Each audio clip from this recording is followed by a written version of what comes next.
Ma chère Sophie, je suis très heureux en lisant et en relisant votre carte. Je serai très content de vous rencontrer. C'est par ces mots que débute mon enquête sur le terroriste Illich Ramirez Sanchez, dit Carlos le Chacal. Du fond de sa cellule, le détenu répond à l'une de mes lettres. Je voudrais vous inviter à me visiter à Poissy. Je vous demande néanmoins d'être discrète. Cet homme, que tout le monde pense mort, a pendant de longues années terrorisé, traumatisé la France, répandu le sang pour une prétendue cause. J'ai voulu le rencontrer et comprendre son histoire. C'est à la fois un séducteur et un provocateur. C'est un type intelligent, il est très, très avide de connaissances, de choses nouvelles, et puis il peut tout d'un coup, brutalement, en quelques minutes, devenir menaçant, agressif. Avant notre premier parloir, Carlos m'envoie une photographie de lui. J'ai la sensation désagréable de répondre à une annonce sur un site de rencontre. Chère Sophie, on me parle de vous, de votre charme, vous qualifiant de belle intellectuelle. Je suis très anxieux de vous rencontrer. L'ancien ennemi public numéro 1 joue les amoureux transis. Son comportement humain, il consiste à exploiter son charisme en dominant l'interlocuteur. Ce qui n'est pas exclusif d'ailleurs d'un certain charme et d'une certaine chaleur, de l'humour, etc. Mais toujours ramener le rapport à un rapport de domination totale envers l'interlocuteur en lui inspirant la peur, voire la terreur. J'attends avec impatience de pouvoir vous admirer en tête à tête. Je vous embrasse très fort. Carlos. Le 10 mai 2014, je franchis pour la première fois l'enceinte de la centrale de Poissy, un carnet et un crayon cachés dans ma veste. Debout, face à moi, le numéro d'écrou 11 939 m'attend, comme il va m'attendre chaque mois durant 4 ans.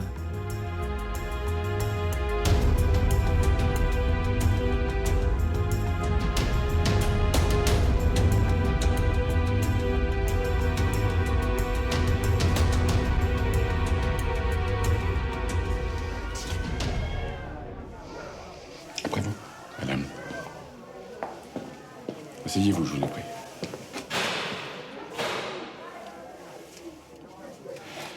Vous êtes en retard. Ici, il faut arriver à l'heure. C'est très important, sinon je peux perdre mon parloir. Le jour de notre première rencontre, le ton change. C'est un homme autoritaire qui me fait face. Nous allons passer ensemble des dizaines d'après-midi en tête-à-tête, enfermés dans cette pièce minuscule, entourés d'un brouhaha incessant. Dans mes carnets, page après page, j'ai consigné nos conversations. Tout ce que Carlos m'a dit est là. Si je n'avais pas été révolutionnaire aujourd'hui, je serais à la tête de mon pays. J'aurais une famille normale. Mais la révolution m'a tout pris. J'ai tout sacrifié. Caracas. Caracas, boomtown capital of a freewheeling country, Venezuela. Le Venezuela, son pays natal. Carlos garde à jamais la nostalgie de ses premières années. Il voit le jour en 1949 dans une famille bourgeoise, une lignée de riches propriétaires terriens et industriels. La vie de Carlos dans sa jeunesse, son enfance et sa jeunesse, et celle de sa famille est une vie bourgeoise, voire même de haute bourgeoisie. De belles maisons, des gouvernantes, des études à l'étranger, des séjours prolongés à Londres, à Miami. Bon, c'est quand même la grande vie. La famille est structurée par les idéaux politiques du père. Marxiste-léniniste fervent, il prénomme ses 3 fils Illich, Lénine et Vladimir, en hommage au leader bolchevique. Les frères sont façonnés pour devenir de parfaits communistes. Vladimir, le plus jeune des 3, se souvient. Ici, c'est le bloc 1. Nous, on habitait juste derrière. Mes hermanos Mes frères avaient une formation rigoureuse.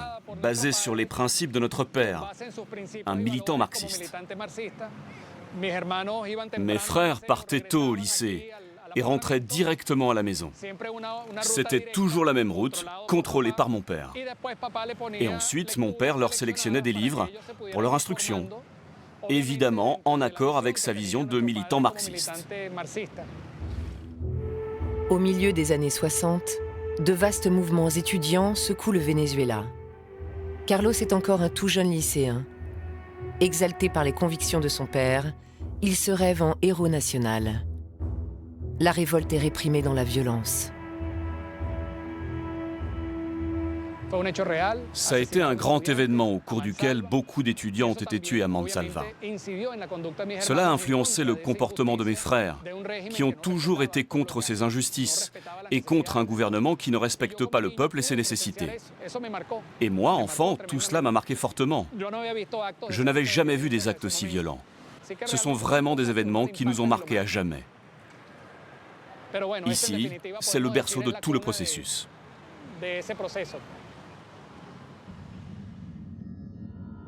La maison de mon enfance, c'est là où j'ai mes meilleurs souvenirs. J'ai jamais été aussi heureux. On était une famille extraordinaire. Personne connaît ma vie. Personne sait ce que j'ai fait. 80% de ce qu'on dit sur moi, c'est des conneries. Vous savez rien de moi. Lors des premiers parloirs, durant 5 heures, Carlos me noie sous un flot d'informations. Les dates, les époques, tout perd sa logique. Le terroriste refuse que j'y mette du sens, méprise mes questions. Mais je reste et je l'observe dans sa logorée que rien n'arrête. Si ce n'est l'annonce de la fin des parloirs.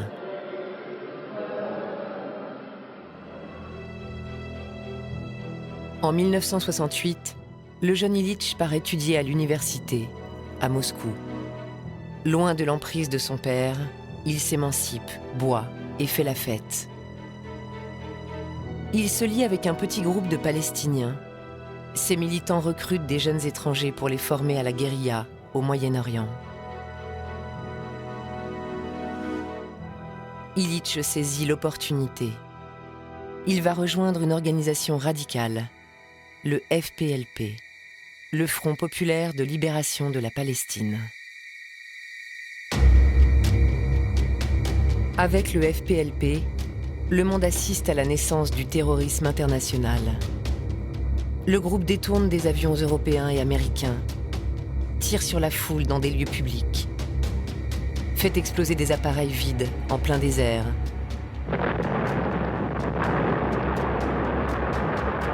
Leur message est clair. Tous les États ayant des liens avec Israël sont visés.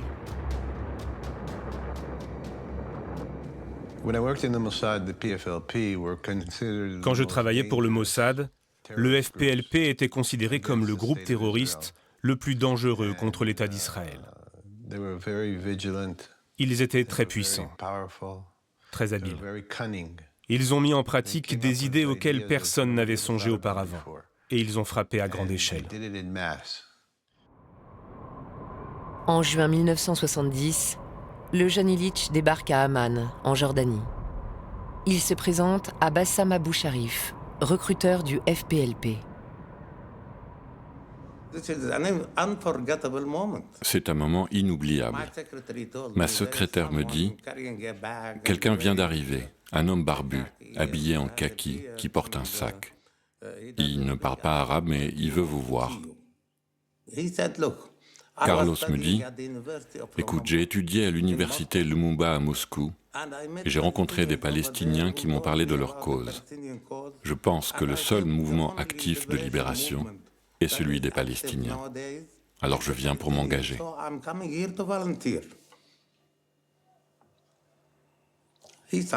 Carlos avait l'air sûr de lui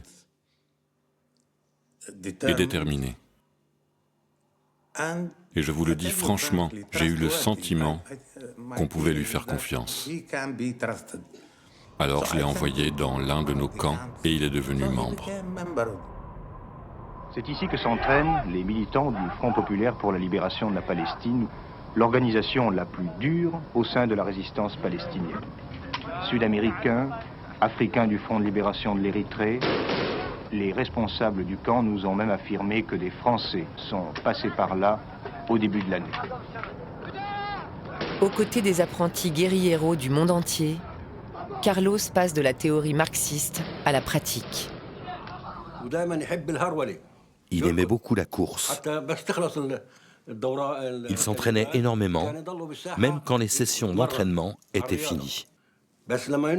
Mais en dehors, Carlos était très modeste. Il se mettait à 3 ou à 4 autour de boîtes de sardines et il partageait son pain avec ses camarades. Pour la première fois, Carlos, le fils de bourgeois, partage des conditions de vie rudimentaires et découvre l'amour des armes à feu. On discutait souvent. Il avait un discours révolutionnaire et parlait de marxisme. On a appris qui était Vladimir Lénine, Karl Marx, des choses qu'on ignorait. Qu'est-ce qui l'a amené de l'autre bout du monde jusqu'à chez nous? Changer d'air? Non. Il est venu pour notre cause. Il disait « Je suis venu mourir pour la Palestine, pour le retour des Palestiniens sur leurs terres. » En Palestine, ce que j'ai découvert, les camps de réfugiés, je savais rien de tout ça. C'était inimaginable.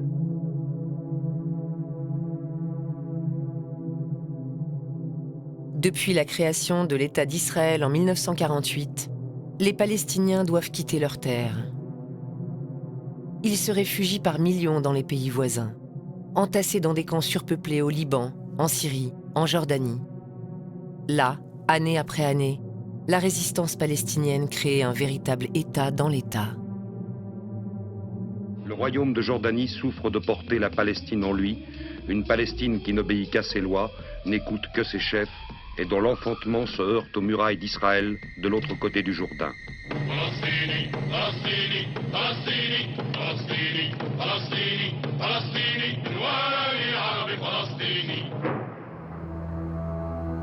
À l'automne 1970, le roi Hussein de Jordanie bombarde les camps de réfugiés palestiniens et son armée se livre à de violents combats.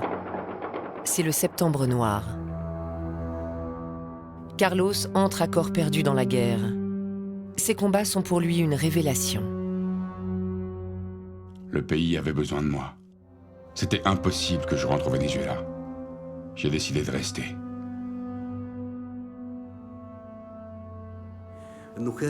Il aimait commander. Il n'aimait pas être le second. Il y avait une colonie juive appelée Beit Youssef. Un jour, Carlos a mené une action. Avec 2 autres, ils sont allés miner l'endroit. Israël était en alerte. La Jordanie était en alerte. Alors nous nous sommes retirés de la zone. En quelques mois, Carlos s'est bâti une réputation au sein du FPLP. Il ne tarde pas à se faire remarquer par l'un des leaders, Wadi Haddad, le père du terrorisme international. Wadi Haddad croyait en l'idée de créer des héros. Parce que la création de héros permet de recruter davantage de combattants, recruter des gens qui seraient en admiration devant ces héros et qui voudraient eux aussi devenir des héros. Mais Carlos était bien plus qu'un héros fabriqué par Wadi Haddad. Il avait l'étoffe d'un chef.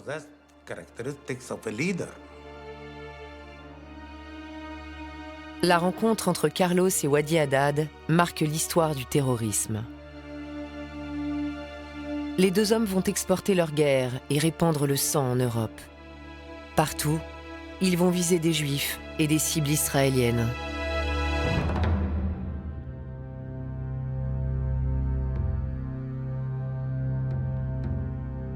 Carlos quitte le Moyen-Orient et installe sa première base à Londres. Sa famille s'inquiète. Le père trouve désormais que son fils va trop loin. Il a peur et tente de le récupérer. La dernière fois que j'ai vu mon père, c'était à Londres. Il était venu de Caracas. Il voulait que j'arrête la lutte armée. Il disait, tous ceux qui étaient avec toi sont morts, c'est trop dangereux. On avait 15 millions de dollars de propriété. C'était mon héritage.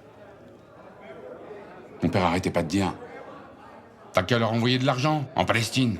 Et toi, tu restes ici. Mais je voulais pas abandonner la cause. Carlos ne rentrera jamais au Venezuela. À Londres, il change définitivement d'identité. L'un de ses faux passeports est au nom de Carlos Torres. Ce pseudonyme devient son nouveau nom. Quelques mois plus tard, dans l'une de ses planques, la police découvre un livre intitulé « Le Chacal ». Le surnom lui restera « Carlos le Chacal ». Sa première attaque connue est contre un Anglais sioniste, l'un des patrons de Marks & Spencer, Lord Joseph Sif. Le 30 décembre 1973, Carlos se présente seul à son domicile, un pistolet dans sa poche. Quand Carlos arrive au domicile de Lord Sif, habillé comme un aristocrate anglais, le majordome lui dit « Je vous en prie, asseyez-vous, je vais prévenir mon maître ». C'est de cette façon qu'il a pu entrer dans la maison, monter à l'étage et lui tirer dans le dos. Ensuite, il est reparti, toujours parfaitement habillé, son nœud de cravate ajusté.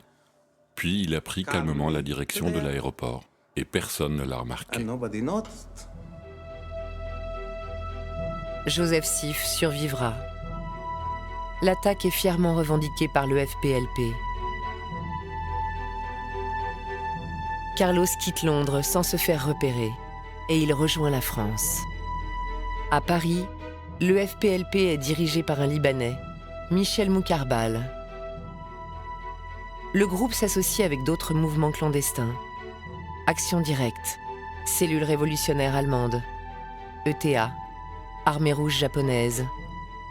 Chacun apporte une aide logistique, des armes et des faux papiers. Et un jour d'août 1974... Mesdames, Mesdemoiselles, Messieurs, bonjour. L'explosion cette nuit de 3 voitures piégées à Paris aurait pu faire des morts. Les 3 voitures ont explosé à quelques minutes d'intervalle devant le journal L'Aurore, le Fonds social juif et le journal Minute. Il s'agit sans doute d'une opération concertée, mais par qui? Toute la question est là. Ce jour-là, aucune victime n'est à déplorer, mais la France va bientôt compter ses premiers morts. Le 15 septembre 1974, Paris est touché en plein cœur. L'explosion du drugstore Saint-Germain-des-Prés aurait fait 21 blessés, dont 2 enfants. Certains sont atteints très grièvement. Tout le monde a entendu une explosion. Immédiatement, ça a été l'affolement, la panique. Et il y avait des gens qui baignaient dans le sang. Dans une action conjointe avec l'armée rouge japonaise, le FPLP a lancé une grenade à l'intérieur du drugstore Publicis. Le lieu n'est pas choisi par hasard. Le propriétaire est de confession juive. 2 morts et 34 blessés. Cet attentat meurtrier traumatise le pays. Dans toutes les guerres, il y a des victimes. C'est dommage, mais c'est comme ça. Il n'y a pas beaucoup de victimes innocentes. 10%, jamais plus.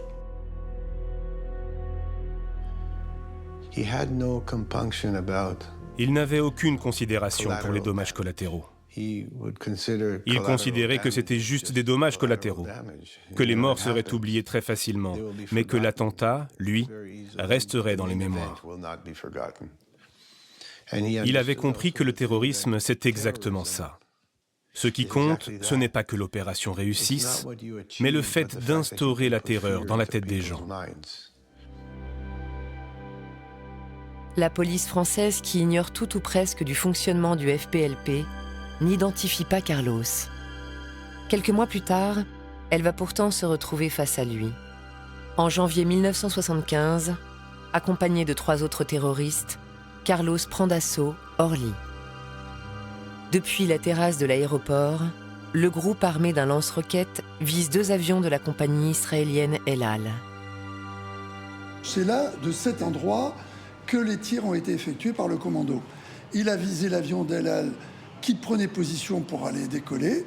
Heureusement, par un mauvais calcul de tir, La roquette, comme il tirait d'un point haut vers un point bas, la roquette est passée plus bas que prévu et n'a pas explosé sur l'avion, elle a rebondi sur la piste.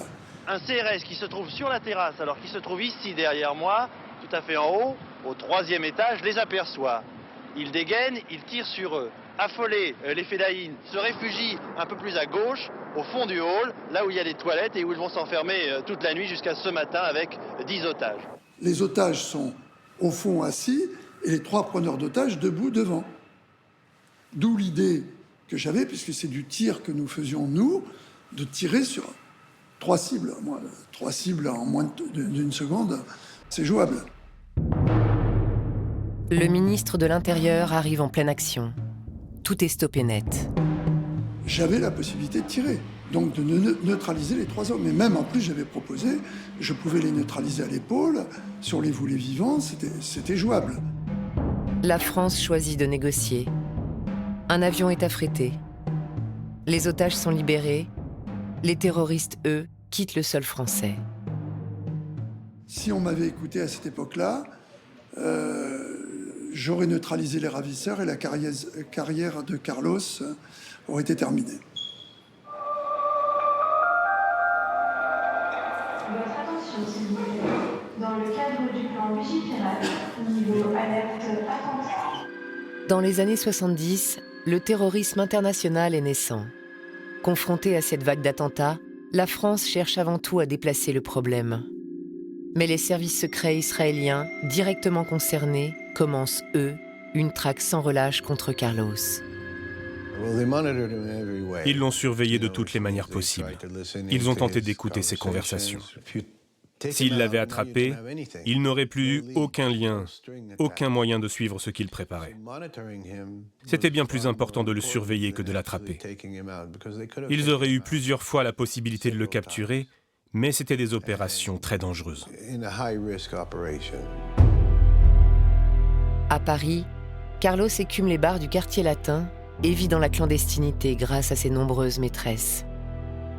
Elles le cachent, lui prêtent de l'argent, ouvrent des comptes en banque, dissimulent des armes.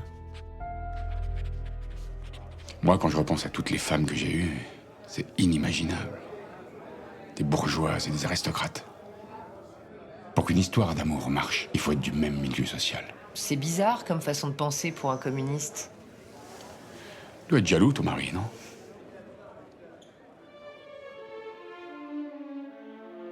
Au fil des mois, nos rapports évoluent. Nous discutons de l'actualité, de géopolitique, de nos familles. On se tutoie, on se fait la bise pour se dire bonjour. Malgré moi, un lien se crée. Même si je n'oublie jamais que Carlos a été un tueur sanguinaire.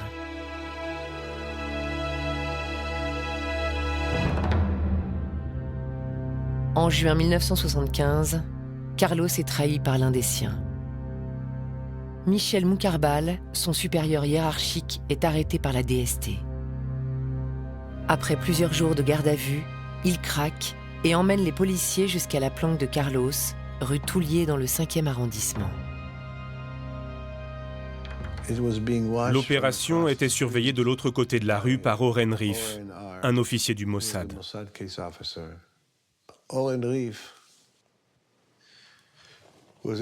Lorsqu'Oren Rif a vu ce qui se passait dans l'appartement avec Carlos, il a été extrêmement choqué. Il ne s'attendait pas du tout à ça. Qu'est-ce qui s'est passé, rue Toulier? Moukarbal entre, il dit « c'est lui ». Ça m'a pas étonné, je savais qu'il avait été retourné par le Mossad. On aurait dû se débarrasser de lui depuis longtemps. Quand tu le vois, t'es furieux? Mais non. Pourquoi tu veux que je sois furieux? Je me lève, je vais dans les toilettes, je prends mon flingue, je reviens, le mec de la DST fait un geste, j'ai l'impression qu'il va tirer. Je tire en premier. Tu te dis quoi? Je me dis rien, faut garder son sang-froid. C'était la guerre. Il y a Moukarbal qui s'est mis à genoux. Il pleure. C'est lamentable. Je le flingue. T'as pas pitié de lui? Mais quelle pitié. C'était un lâche, un traître. J'avais pas le choix.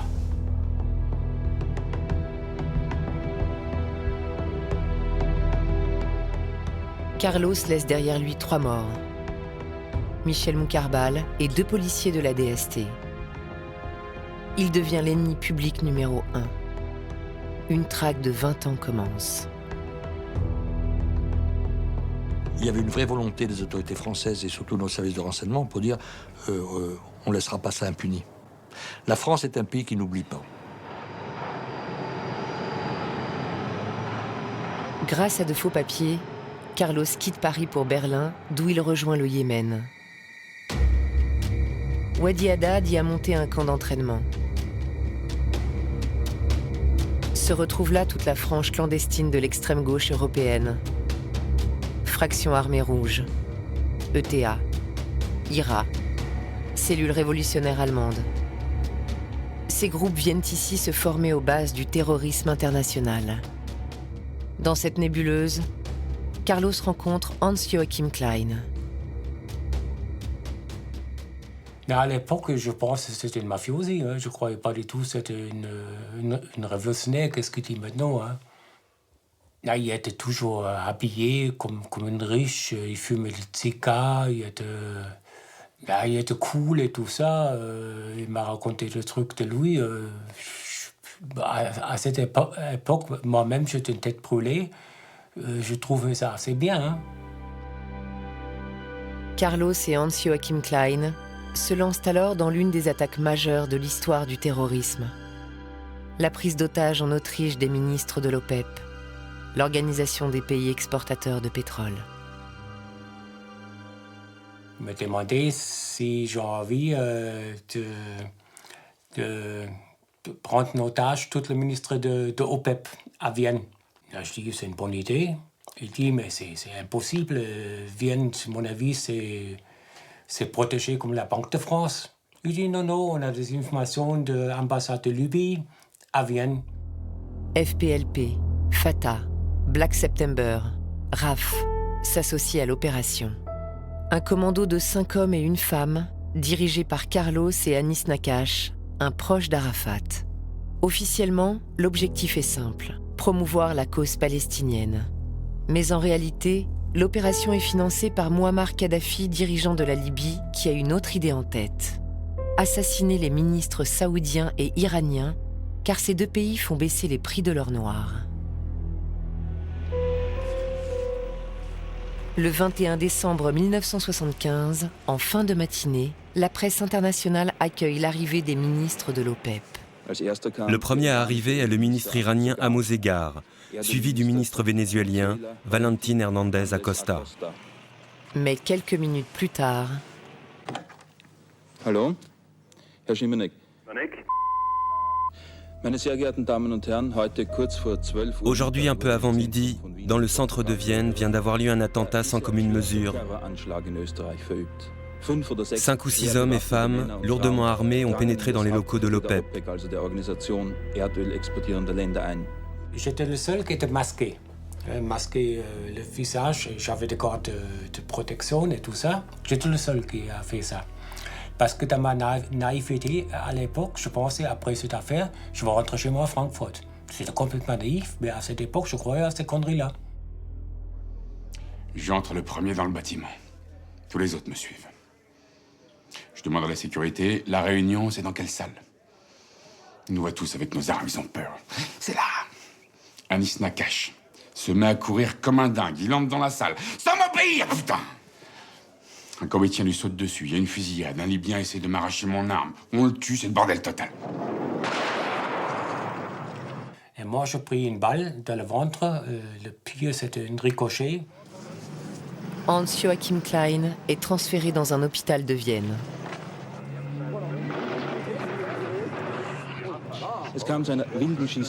À l'instant, une fusillade vient de faire 3 morts. 2 policiers et un garde du corps libyen sont tués. Le groupe prend en otage 66 personnes. 11 sont libérés. Les négociations commencent, menées par Carlos. Il ne faut pas qu'on tue des ministres de pays amis. Alors j'ai remis de l'ordre. Calmez-vous, je dis! Si quelqu'un bouge, on tire! On a séparé les gens en 3 groupes. Les amis, les ennemis et les neutres.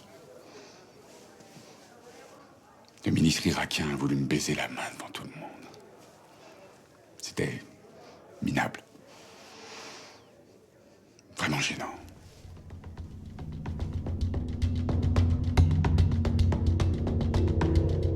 Le lendemain matin, tous les otages, dont les 11 ministres, sont conduits dans un avion spécialement affrété.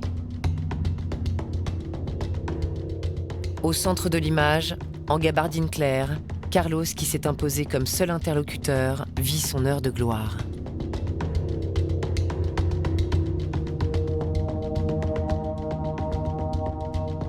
Et puis, on distingue un brancard.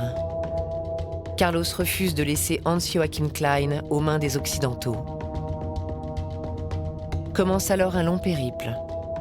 L'avion est refoulé de la plupart des pays arabes. Nul ne souhaite être associé publiquement à cette prise d'otage. Après 3 nuits sans repos, les terroristes sont à bout de nerfs. Finalement, les autorités algériennes acceptent de mener des négociations.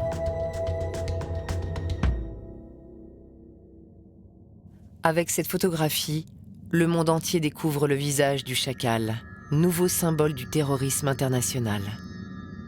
Sur le tarmac de l'aéroport d'Alger, Carlos, arborant un béret tel Che Guevara, en compagnie du ministre des Affaires étrangères et futur président de l'Algérie, Abdelaziz Bouteflika.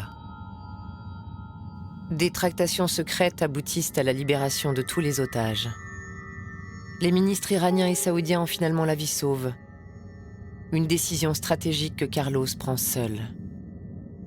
Cette transgression met un coup d'arrêt à sa montée en puissance au sein du FPLP. Carlos a tenté de doubler celui qui lui a tout appris, Wadi Haddad. Il est convoqué à Bagdad. Et là, des camarades ont commencé à poser des questions à la con. Alors je leur ai dit, restez dans votre merde. Si l'opération a été sabotée, c'est parce qu'on n'a pas eu l'argent pour bien la préparer. Mais c'est moi qui ai sauvé l'opération. Heureusement que j'étais là. À la fin, Wadi Haddad a tranché, il a dit, c'est bon, il n'y a rien à discuter. Wadi Haddad épargne Carlos.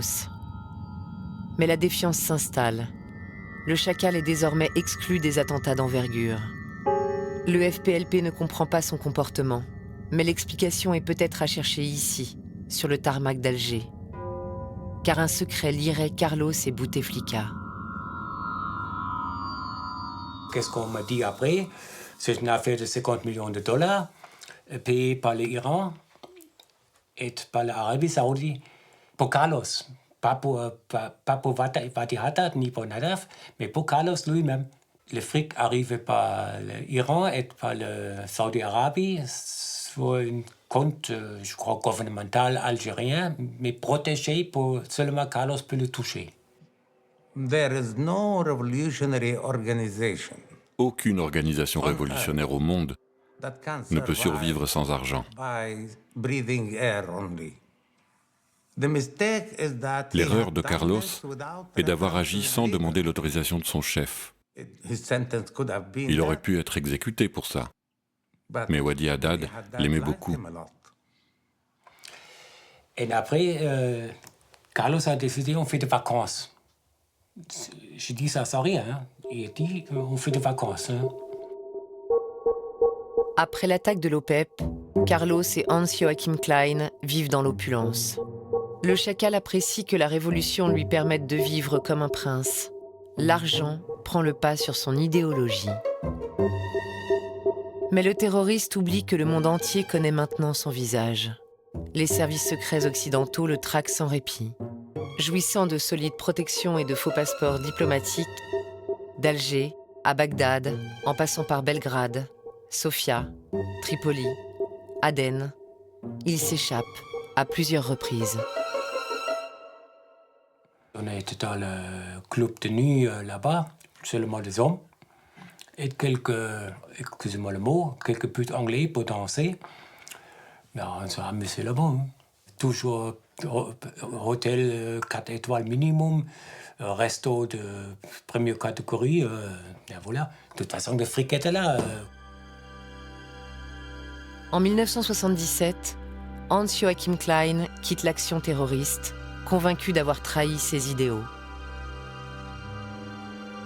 Klein, le repenti, vit caché pendant 20 ans dans un petit village de Normandie, avant de se rendre à la justice et de purger sa peine.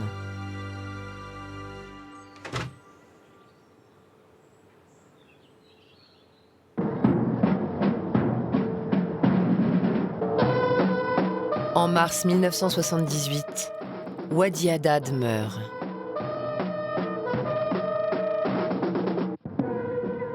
La cause palestinienne perd l'un de ses plus grands leaders. Carlos perd celui qui le rattachait à ses années de lutte. Il lance alors sa propre organisation au fonctionnement particulier. Pas d'agenda, pas de stratégie politique, pas de manifeste et pas de logo.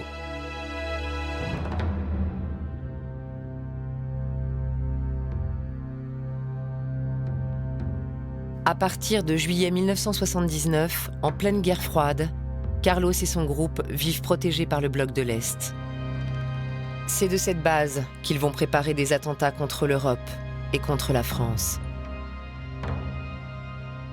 Ils pouvaient se déplacer sans avoir la police de l'Ouest aux trousses, voyager, prendre du bon temps dans les hôtels. C'était un lieu de repli sécurisé et un lieu de regroupement pour les terroristes. D'ici, ils pouvaient préparer leurs attentats mortels en Europe de l'Ouest et les mettre en œuvre rapidement grâce aux courtes distances. Alors bien sûr, il n'était pas question d'un soutien officiel au terrorisme international. Et c'est pour cela que tout devait s'organiser dans le secret, dans la clandestinité. Mais on partageait en grande partie une vision du monde. Et on avait surtout le même ennemi, l'Ouest, l'Ouest impérialiste. Carlos parvient à attirer autour de lui une petite troupe de fanatiques partisans. Parmi eux, Johannes Weinrich et sa petite amie, Magdalena Kopp. Avec Magdalena, ça a commencé à Budapest. C'est elle qui m'a dragué. C'était une belle fille. Elle tirait très bien au pistolet, mais elle n'aimait pas la violence. Elle n'aimait pas tuer des gens.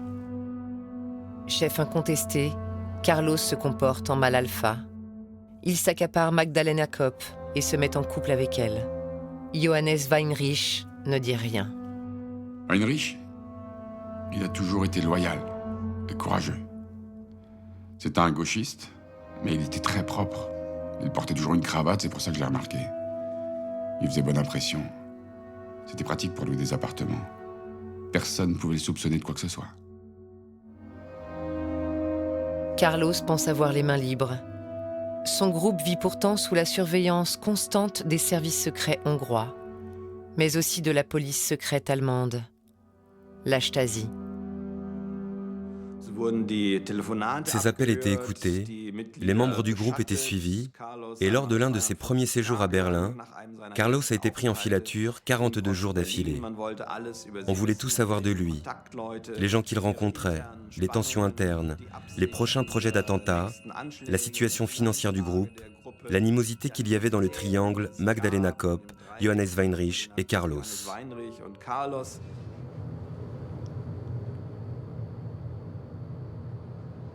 À Berlin, au musée de la Stasi, des milliers d'archives. Parmi elles, les dossiers sur Carlos. Des photographies rares, certaines encore jamais dévoilées. On avait la belle vie. On pouvait bouger facilement, on mangeait bien. Il y avait du bon vin. Le foie gras était aussi bon qu'en France, et on trouvait du caviar magnifique qui venait de Moscou.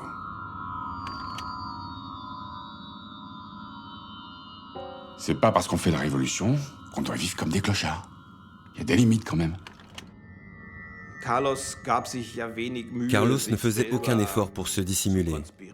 Il ne travestissait pas sa voix, ne portait pas de perruque, à la différence des autres terroristes palestiniens. Il se baladait dans les rues. Une fois, il a même dégainé son pistolet dans le hall d'un hôtel de Berlin-Est. Des choses que l'on n'avait pas le droit de faire en RDA.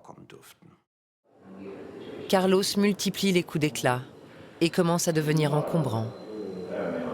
En 1981, avec Johannes Weinrich, il est convoqué par la sécurité d'État hongroise qui souhaite se débarrasser des 2 terroristes.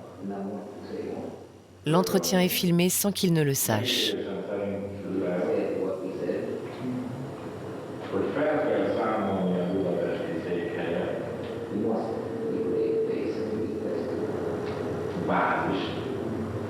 Pour les intimider, un des agents leur tend un avis de recherche d'Interpol.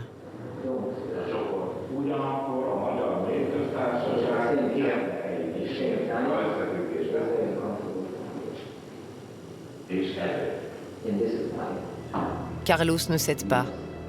Le groupe reste à Budapest. Leur vie quotidienne est rythmée par la recherche de nouveaux contrats. Un seul objectif, l'argent. À l'hôtel intercontinental de Prague, Carlos rencontre la garde rapprochée du dictateur roumain Ceausescu. La Roumanie propose à Carlos d'attaquer Radio Free Europe, une radio libre basée à Munich et financée par les Américains. Le contrat, $1 million. L'attaque va être exécutée par le bras armé de Carlos, Johannes Weinreich. Surnommé l'ingénieur, Weinreich prépare chaque attentat avec un grand souci du détail. Le 21 février 1981, à 22h, une bombe explose devant les locaux de Radio Free Europe.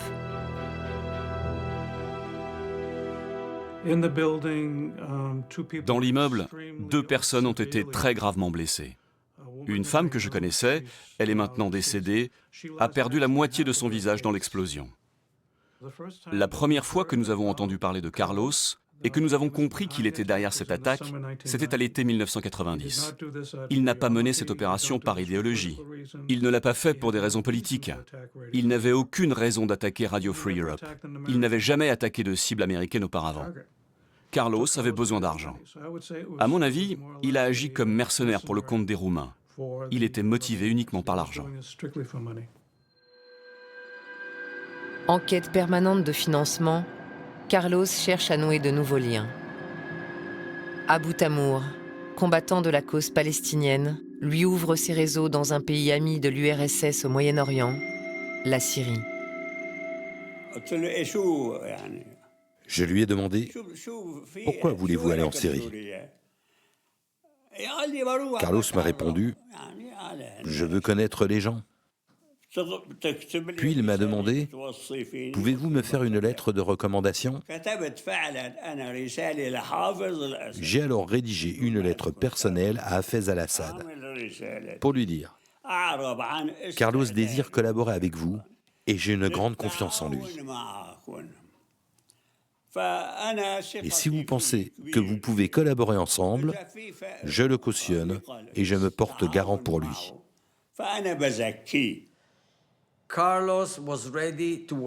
Carlos était prêt à travailler pour tous ceux qui le paieraient. À ce moment-là, les Syriens avaient beaucoup d'ennemis. Ils avaient besoin de mercenaires. Ils cherchaient des tueurs à gages et ils ont vu que Carlos était sur le marché. Quand Carlos est revenu de Syrie, il m'a dit que le gouvernement syrien lui avait donné une villa. Une villa pour lui et ses hommes, et qu'ils étaient très gâtés.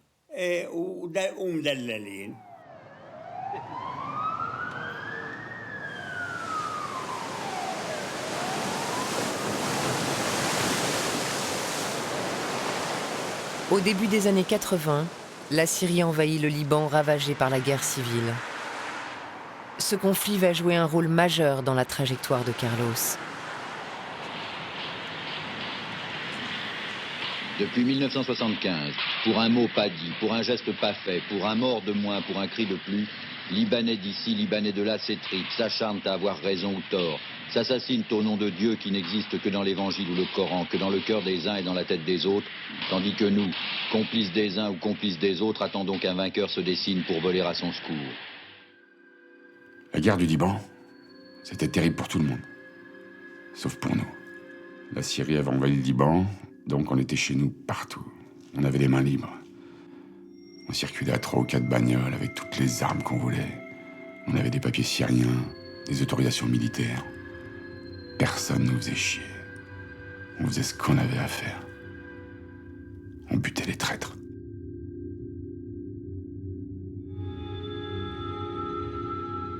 Le terrain d'opération de Carlos ne va pas se limiter au Liban. Le régime d'Hafez al-Assad va l'envoyer dans un pays que les deux hommes exècrent.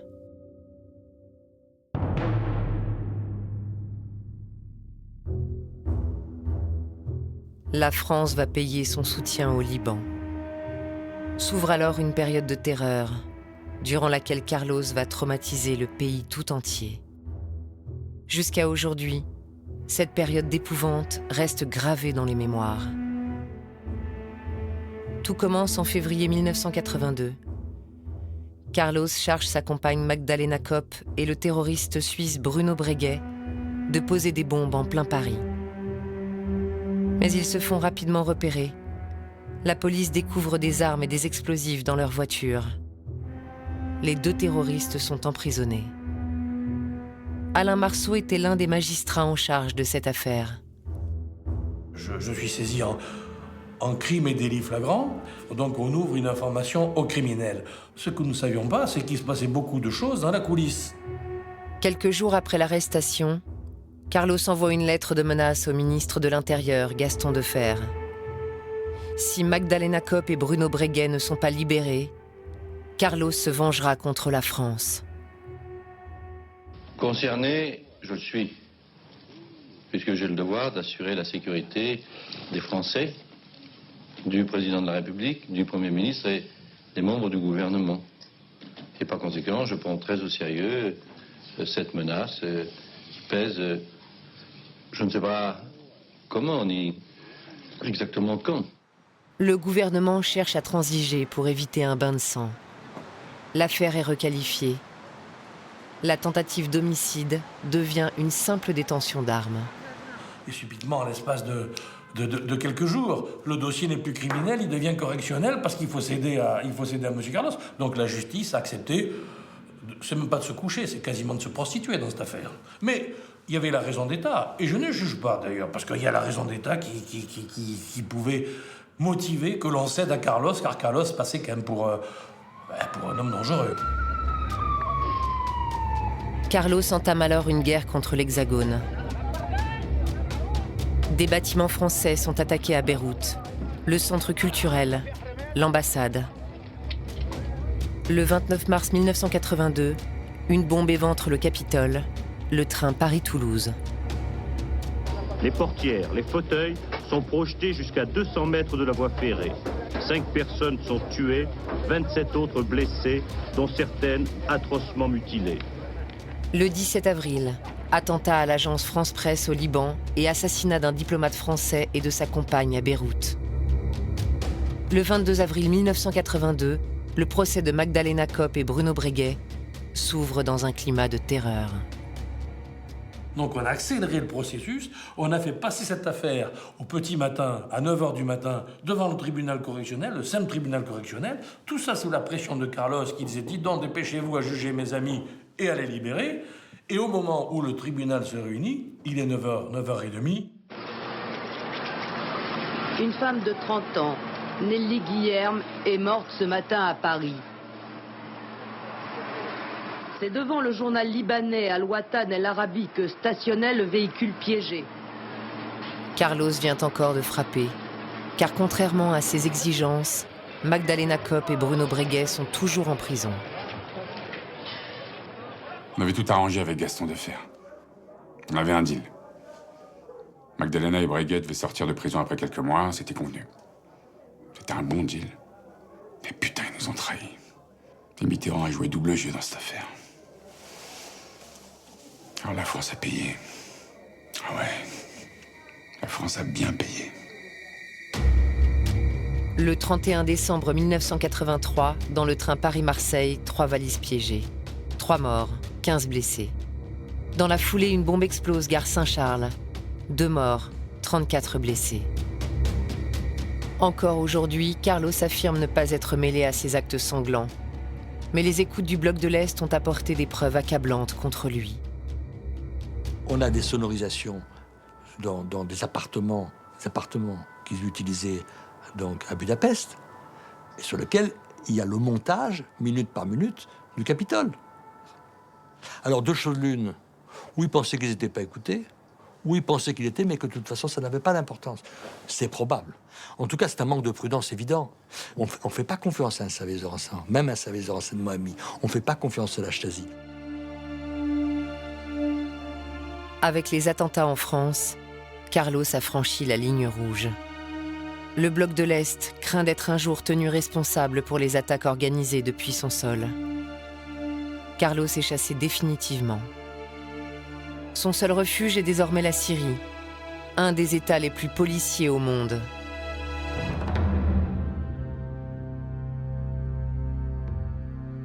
À Damas, parmi ses nombreux hôtes, Carlos reçoit la visite fréquente d'un ancien grand ami de Wadi Haddad, le banquier nazi François Genoux. Exécuteur testamentaire d'Hitler, converti à l'islam, il consacre sa vie à lutter contre le sionisme. François Genoux va rencontrer Carlos plusieurs fois à Damas. Et donc, c'est à partir de ce moment-là qu'ils nouent des relations très fortes. Ils habitent sous le même toit, ils font des fêtes ensemble, ils rencontrent ce qui se fait de mieux dans la haute société syrienne. Genoux, avant de le rencontrer, j'étais un peu inquiet. Je me disais, putain, c'est un nazi. Et pour moi, les nazis, c'était des monstres, des violeurs. Et au FPLP, on entendait dire qu'il y avait des nazis qui étaient des gens très bien. Et finalement, avec Genoux, on est devenus très amis. Il copiait Hitler. Il était végétarien, il buvait pas une goutte d'alcool. Il répétait « Je vis comme mon Führer ». Genoux a été admirable avec nous. Mais ça te dérangeait pas qu'il soit nazi? Genoux était nazi, mais il avait des principes. Et il faut respecter les gens qui ont des principes. Le bouillonnement de Carlos, l'irascibilité, la violence se heurtait à la tranquillité de Genoux. C'est-à-dire qu'il devait le considérer comme un père, comme un maître, comme quelqu'un qu'il devait écouter, tout simplement. Grâce au carnet d'adresses du banquier nazi, Carlos se reconstitue un réseau et monte des affaires crapuleuses, des extorsions de fonds. Carlos me raconte aussi avoir été associé avec un ancien SS protégé par Damas, Alois Brunner. Ce tortionnaire du camp de Drancy, responsable de la déportation de plus de 100 000 juifs, forme à la torture de nombreux cadres du régime syrien. Comment tu l'as rencontré, Alois Brunner? C'est lui qui a demandé à me voir pour me saluer. Et à Damas, Brunner, c'était un type sacré. Et alors? Comment ça s'est passé? C'était un vieux monsieur, malade, très gentil. Sa femme me saluait toujours, elle disait « Ah, vous êtes Carlos. Bonjour, enchanté. » Et tu l'as revu? Oui. Il cherchait des gens en France et en Angleterre. Il voulait acheter des produits pour fabriquer des armes chimiques. Je lui ai donné des contacts. À Damas, le réseau de Carlos s'étend jusqu'à la famille Al-Assad. Bachar el-Assad. Je le voyais quand il était jeune. On se croisait à l'hôtel intercontinental de Damas. Il me saluait, il disait « Bonjour mon oncle ». On était bien vu du régime. On rendait des services. Carlos se vante également de dispenser ses conseils à Ali Mamlouk, proche conseiller de Bachar el-Assad et aujourd'hui encore chef de la sécurité du régime syrien. Ali Mamlouk nous appelait souvent. Il voulait des conseils pour faire passer discrètement des mallettes d'explosifs dans les aéroports. Il voulait aussi fabriquer des bombes, il n'y connaissait pas grand-chose, et bon... Moi, ça me dérangeait pas de l'aider. Il travaille toujours pour Bachar el-Assad, tu sais.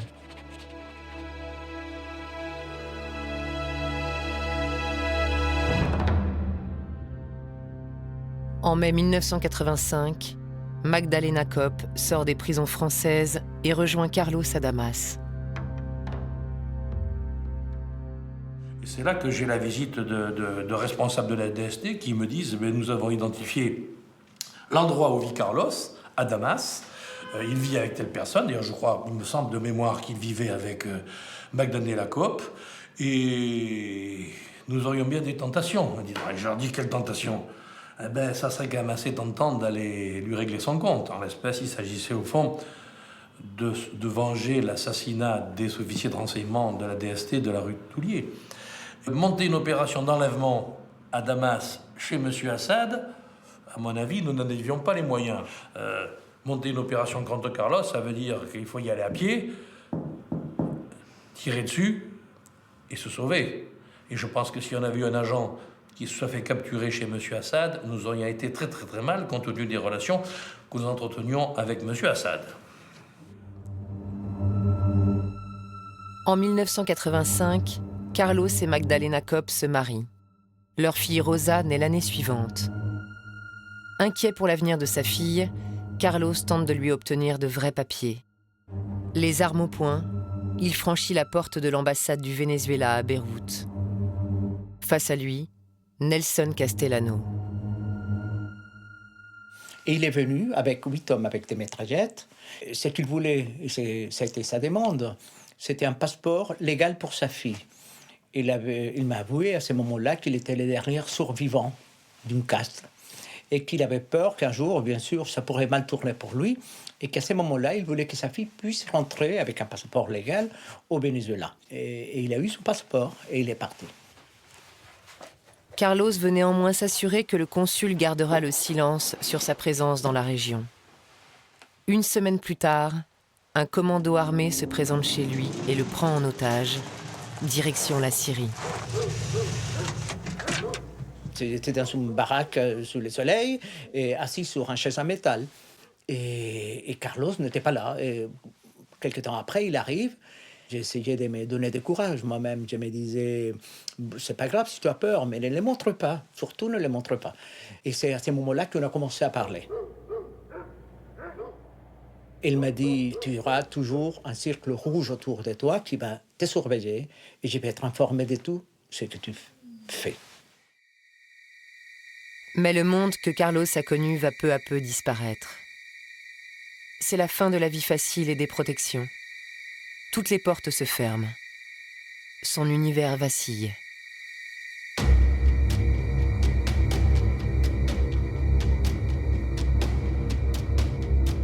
En 1989, la chute du mur de Berlin entraîne l'effondrement du bloc soviétique. Quelques mois plus tard, la première guerre du Golfe est déclenchée. Les États-Unis rallient à eux tous les pays arabes contre l'Irak de Saddam Hussein. La Syrie décide de montrer patte blanche. Carlos a 6 mois pour quitter le pays. Il n'est plus le bienvenu au Moyen-Orient. Ces derniers hommes de main décampent pour éviter d'être capturés avec lui. En 91, Weinrich est parti au Yémen. On s'est séparés pour pas risquer d'être capturés ensemble. On voulait reprendre la lutte quand ça irait mieux. Magdalena Coop, à bout de force, s'exile au Venezuela avec leur fille. Carlos est désormais seul. Je pense qu'il a occulté l'événement fondamental qui a été la chute du mur de Berlin. L'effondrement du monde communiste. C'est-à-dire que tous ces anciens amis, toutes ces bases idéologiques, tout ça avait disparu, appartenait à l'histoire, n'était plus dans la réalité. Ce que Carlos n'a pas compris, c'est que l'histoire l'a rattrapé. Carlos vit ses derniers mois de liberté. Un seul pays accepte de l'accueillir, le Soudan. État paria pour l'Occident, le régime d'Omar el-Béchir accorde une généreuse hospitalité aux islamistes en exil. Carlos, qui s'est converti à l'islam par opportunisme dans les camps de Wadi Haddad, va jouer la carte religieuse. Dans les rues de Khartoum, la capitale, on croise des membres du Hezbollah, du GIA, des frères musulmans et même Oussama Ben Laden. Pour lui, c'était comme être chassé du jardin d'Éden, comme tomber plus bas que terre. Le Soudan, un pays islamique. C'était presque une condamnation à mort. Pour la première fois de sa vie, il s'est senti traqué comme un chien. Et il a compris que plus personne ne l'aiderait. Pourtant, Carlos reste égal à lui-même. Dans un pays qui impose la charia, il écume les lieux à la mode, boit, fume le cigare, s'affiche avec ses maîtresses. Et puis, il y a ce film amateur. Carlos est l'invité d'un mariage au club arménien de Khartoum. La vidéo remonte jusqu'à Paris. Le Soudan, mis au banc des nations, saisit l'opportunité de se réhabiliter. Juste le temps pour l'homme le plus recherché de France de perfectionner ses derniers pas de danse en liberté.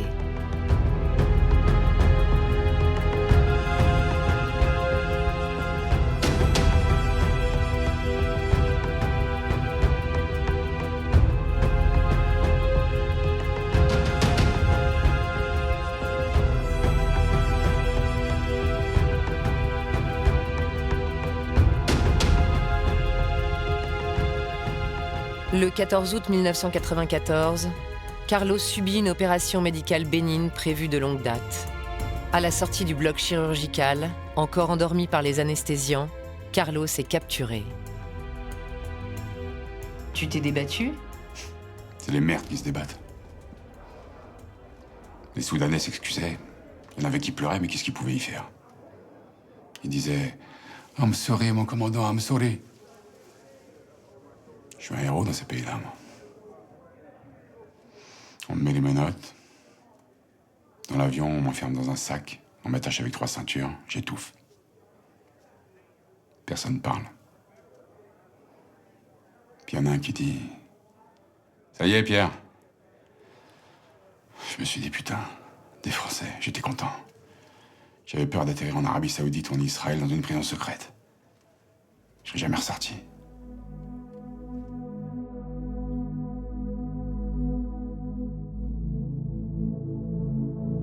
Le 15 août 1994, l'avion qui détient Carlos atterrit à l'aéroport de Villacoublay. En France, cette arrestation sonne comme une énorme victoire. Le ministre de l'Intérieur tient une conférence de presse et entretient le mystère sur les conditions de la capture. Hier, Charles Pasqua a livré très peu de détails sur l'arrestation et sur le transfert de Carlos. L'acheminement de Carlos vers Paris a alors été organisé. La DST s'est assurée de sa personne à son arrivée à Villacoublay. Et les autorités judiciaires ont été immédiatement informées. Charles Pasqua m'a dit, et à plusieurs reprises, les Américains nous l'ont livré, ficelé, et nous l'avons mis dans un avion. Et nous l'avons ramené sur le territoire français afin qu'il soit jugé, qu'il passe devant la justice française. En insistant sur la responsabilité américaine, Pasqua cherche sans doute à se dédouaner pour ne pas dévoiler de probables arrangements politiques entre le Soudan et la France. Ce matin, vers 10h30, Illich Ramirez Sanchez est donc arrivé en fourgon cellulaire au tribunal de grande instance de Paris. Les mesures de sécurité étaient à la hauteur de l'homme, impressionnantes. Tenue blanche, pull mauve, Carlos apparaît vers 11h, décontracté en arrivant dans la galerie d'instruction. En attendant le juge, il s'assied puis plaisante avec les gendarmes. Quelques minutes plus tard, Jean-Luc Bruguière ouvre la porte de son cabinet, dialogue. Et je vois très très bien la scène, au palais tout à fait en état de siège, parce que c'était quand même l'événement. Quand même la figure emblématique du terrorisme international. Bon, et je vois arriver donc monsieur Illich Ramirez Sanchez. Et la confrontation entre ces deux-là était fascinante. C'est une vraie confrontation. Une vraie confrontation, avec des gendarmes autour de nous, en armes. Au début, c'était comme ça, des tireurs d'élite sur les toits. Il me dit, mais là, les juges d'instruction, moi aussi j'étais juge d'instruction. J'étais juge. Mais moi, c'est plus rapide, hein, parce que je peux vous dire qu'on est condamné, et c'est moi qui les ai exécutés avec une balle dans la tête, avec un Makarov, voilà, avec une espèce de plaisir de raconter des exécutions qu'il faisait personnellement. C'était un jeu du chat et de la souris. Pour lui, tout ça était négociable. Par la suite, il s'est rendu compte que les taux se resserraient et que la négociation était très limitée, voire même à la fin impossible. Je crois que c'est peut-être la première fois qu'il était confronté à ce que c'est qu'un état de droit. Une nouvelle période commence pour Carlos, celle de l'emprisonnement. Carlos ne s'imaginait pas un jour en prison, ne se projetait pas en prison. Il pensait fondamentalement qu'il mourrait d'une balle dans la tête. Ce qui d'ailleurs, puisque ça n'est pas ce qui lui est arrivé, lui permet de supporter la prison très facilement, de façon étonnamment facile. Carlos peut également bénéficier du soutien du Venezuela. Et c'est ainsi qu'il retrouve une vieille connaissance. En 1994, je suis nommé consul du Venezuela à Paris. En conséquence, en tant que consul, je devais m'occuper des citoyens vénézuéliens qui sont en prison. Et Carlos était un des citoyens vénézuéliens en prison. Pour moi, c'était un choc. Je me retrouvais à nouveau devant la même personne qui m'avait kidnappé. Bon, il a réagi comme s'il recevait un ami. Il arrivait avec un pantalon kaki ou en flanelle, c'est la combinaison idéale pour un blazer bleu marine, avec un grand foulard qui sortait de sa poche, des fois même chargé de boissons. Quand vous le voyez en prison, vous avez l'impression de quelqu'un qui n'est pas prisonnier. Les gardiens ont l'air plus prisonniers que lui. Je me rappelle, même une fois que je suis allé avec l'ambassadeur, que c'était plus lui qui portait les boissons, c'était les gardes qui venaient derrière lui, à qui il donnait des ordres. Il claquait ses doigts pour que les place les verres où il voulait, les canettes de l'autre côté, et l'autre était là pour les servir. T'as vu le niveau des conversations qu'on a ici? C'est catastrophique. Avant, j'étais en contact avec des chefs d'État, Bouteflika, Kadhafi, Ceausescu. J'ai connu tellement de monde. Et maintenant, j'ai plus personne à qui parler. Mais ça va changer. Je vais rentrer à Caracas et nettoyer la vermine. J'ai déjà fait la liste des 1000 premières personnes que j'allais buter. Je vais remettre de l'ordre, tu vas voir. Mon pays m'attend. En 1999, la chance semble lui sourire avec l'arrivée au pouvoir d'Hugo Chavez. Le leader vénézuélien prend publiquement position en faveur de Carlos. Está condenado a cadena perpetua en Francia. Y lo acusan de terrorista. Pero Carlos lo que fue, en verdad fue un luchador revolucionario.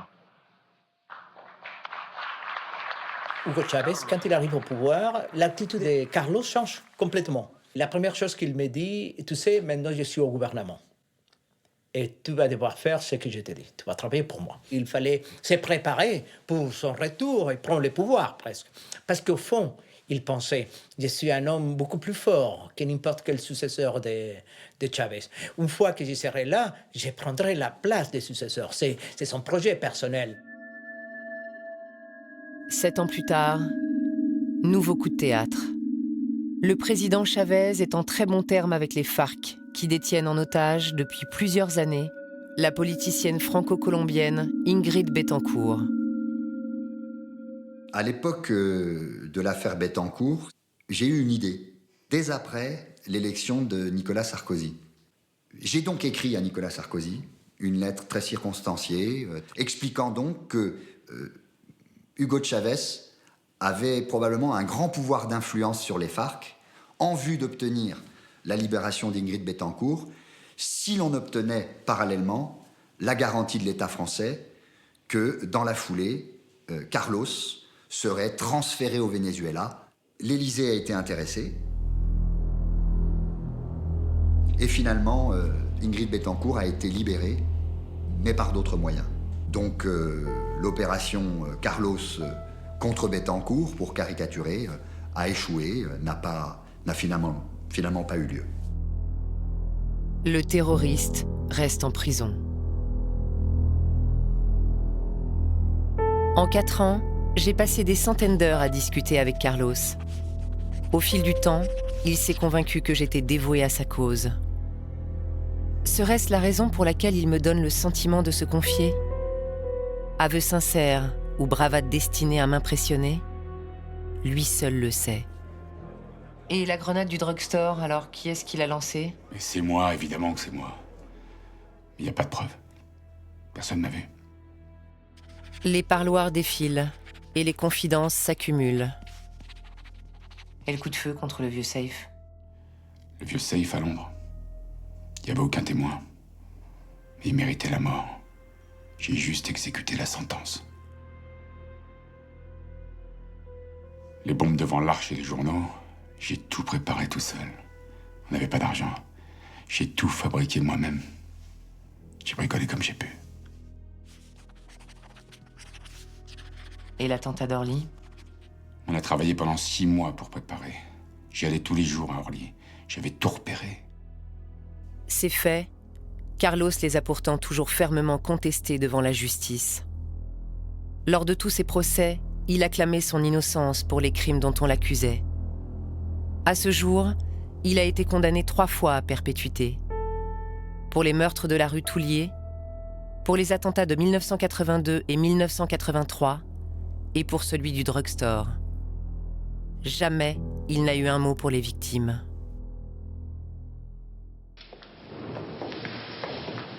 Allez-y, je vous en prie. Oui.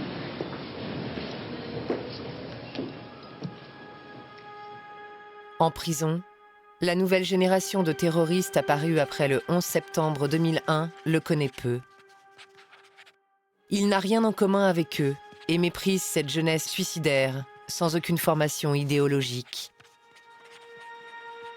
Ces 25 ans de détention sont devenus une lente plongée dans l'oubli. Pourtant, Carlos ne s'avoue jamais vaincu, certain que la chance va tourner.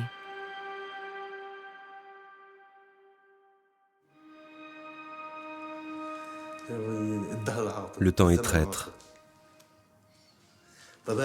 Il avait l'habitude de lever le bras comme cela. Des centaines de combattants levaient le bras à sa suite. Quelle déception.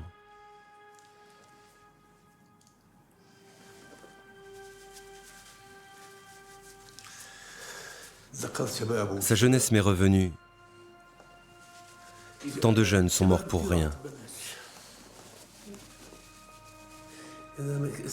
À cette époque, en tant que Palestinien, on se sentait au-dessus des nuages. Le monde a changé et nous sommes tombés des nuages.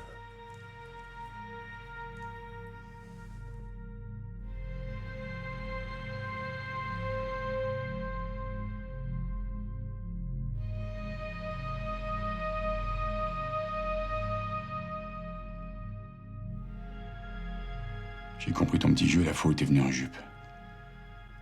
Tu faisais ta coquette, mais je suis pas tombé dans le piège. J'ai vu clair. Tout ça, c'est dirigé par les services. T'as eu ton parloir parce qu'ils veulent des renseignements sur moi. Ils espèrent que je vais te dire des choses. Je t'aime bien. Mais t'es qu'un pion entre les mains de l'ennemi.